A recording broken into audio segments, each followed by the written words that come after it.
Hey guys, welcome to the community. JB here. Quick video, turning off auto rotate. I'm getting this a lot from a lot of people. How the heck do I turn off auto rotate? I don't like that feature. It's a new feature in the reMarkable Paper Pro that some people love, some people don't love. I actually turn it off or lock the screen, and I'm gonna show you how to do that real quick.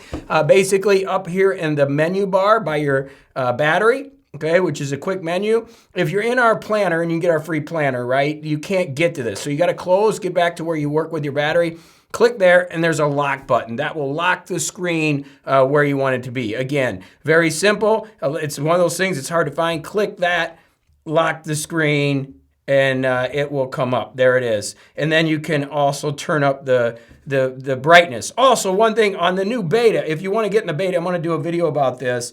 You can get the new bright mode, which has got display here, which is great. You can turn on extra brightness, and it really makes a big difference. So those of you that want to get in beta, you've got to go ahead and get into the settings and apply for the beta program. That will be coming out real soon for them. But today's video really is about auto rotate.